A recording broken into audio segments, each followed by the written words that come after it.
तो चलिए शुरू करते हैं हम लोग। लास्ट एक्सरसाइज जो 8.4 है उससे पहले कुछ बातें या फॉर्मूले या ट्रिग्नोमेट्रिकल आइडेंटिटीज़ हमको सीखनी है।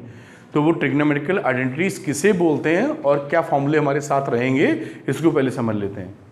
देखिए, आइडेंटिटीज़ कभी भी हम बोलेंगे या ट्रिग्नोमेट्रिकल आइडेंटिटीज़ बोलते हैं, आइडेंटिटीज़ या इस चैप्टर के हिसाब से ट्रिग्नोमेट्रिक आइडेंटिटीज़ इसको बोलते हैं। तो ये क्या चीज़ होती है बेटा? ये वो वैल्यूज़ होती हैं जो हर एंगल के लिए ट्रू होती हैं। जैसे एग्जाम्पल के तौर पर मैं लिख दूं, अगर साइन स्क्वायर थीटा या साइन स्क्वायर ए, अभी प्रूफ भी करेंगे हम लोग, cos square A is equal to 1, तो ये ट्रिग्नोमेट्रिक आइडेंटिटी है वो कि एंगल ए की कोई भी वैल्यू आप ले लें, एनी वैल्यू, ये हमेशा ट्रू होगा, है ना। और जब हम कभी ऐसे लिख देते हैं, मान लो sine A is equal to cos A, तो ये ट्रिग्नोमेट्रिक आइडेंटिटी नहीं है। ये किसके लिए बराबर होगा? When a is equal to 45 degree, तो बराबर हो जाएगा ना 1/√2 1/√2, क्योंकि साइन 45 की डिग्री कितनी होती है? 1/√2 और इसकी भी 1/√2। तो this is not an identity. क्यों? क्योंकि अगर a की वैल्यू 60 डिग्री हो गई तो इसकी वैल्यू हो जाएगी कुछ और, √3/2, और इसकी कितनी हो जाएगी? हाफ। तो ये ट्रिग्नोमेट्रिक आइडेंटिटी नहीं है। ट्रिग्नोमेट्रिक आइडेंटिटी किसे बोलते हैं? जो हर वैल्यू के लिए ट्रू हो। हर वैल्यू मतलब हर एंगल की वैल्यू के लिए। This is a trigonometric identity.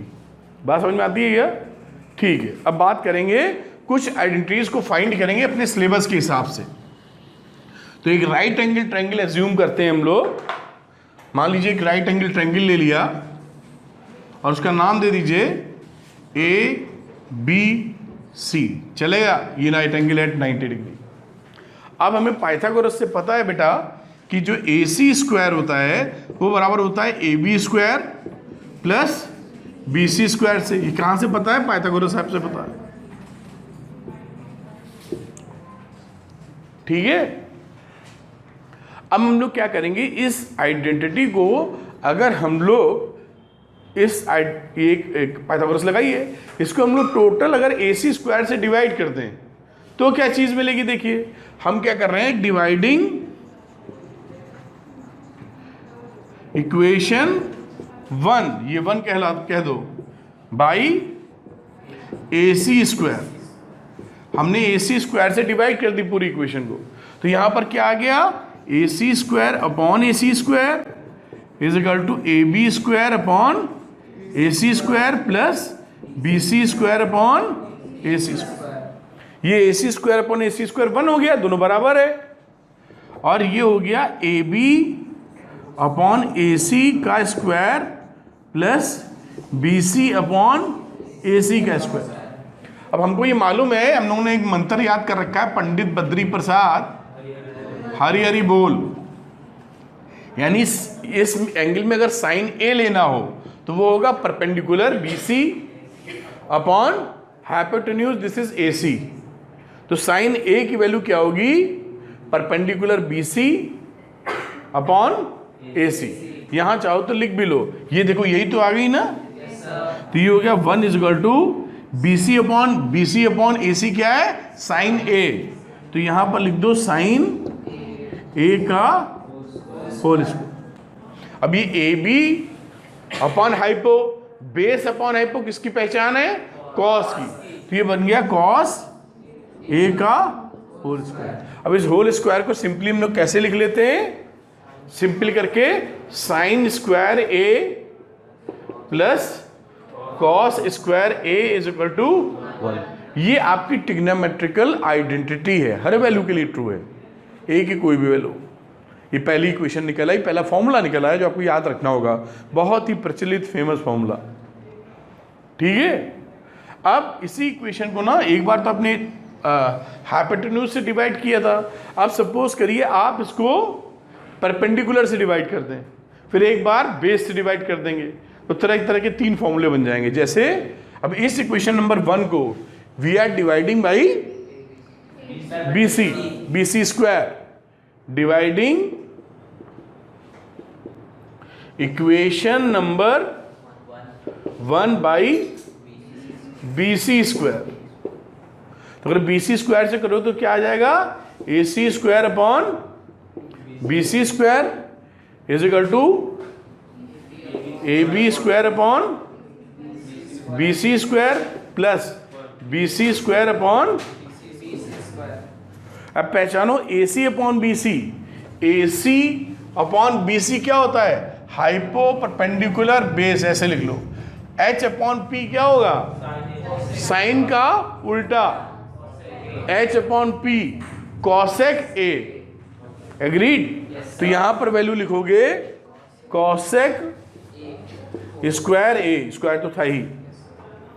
आगे आ जाओ, AB square upon BC square, तो AB अपॉन BC क्या होगा भाई, इसको तो समझ, जैसे मैंने समझाया था AB अपॉन BC है ना, तो AB बेस और AB के बाद BC, तो बेस अपॉन परपेंडिकुलर, तो बेस अपॉन परपेंडिकुलर कॉट है ना, तो कॉट है, कॉट स्क्वायर, ये स्क्वायर था इसलिए स्क्वायर लग गया, और प्लस ये कट कुटा के 1 हो गया। तो एक फॉर्मूला और हमारे पास बन गया 1 plus cot square A is equal to cosec square A। ठीक है, इसको भी हमें याद रखना होगा। अब तीसरी सिचुएशन में हम क्या करेंगे, इस इक्वेशन को बेस से डिवाइड कर देंगे। इस इक्वेशन को क्या करेंगे, बेस से। तो मैं लिख नहीं रहा हूं, आप समझदार ही हैं, तब कर दो सीधे AC square upon base is AB is equal to AB square plus upon AB square plus फिर BC square upon AB square.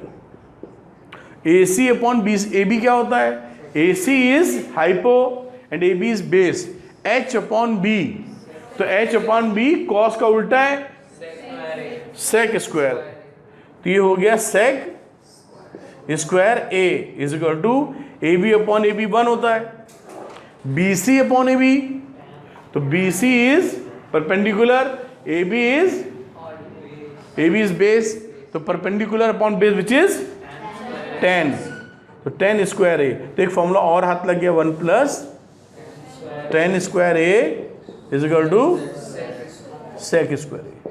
ये तीन फॉर्मूले तो सीधे तौर पे हमें मिल गए, ये तीनों आइडेंटिटीज हैं, हमेशा ट्रू होंगी। ठीक, तो तीनों फॉर्मूले याद कर लेने, इसका इस्तेमाल करेंगे हम लोग।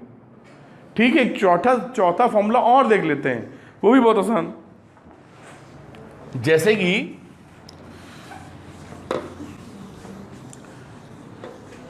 हमें मालूम है कि साइन A की वैल्यू हुआ करती है इसी एंगल में, देख लो, तो साइन होगा परपेंडिकुलर अपॉन, तो BC अपॉन AC, कॉस से कितना होगा बेटा,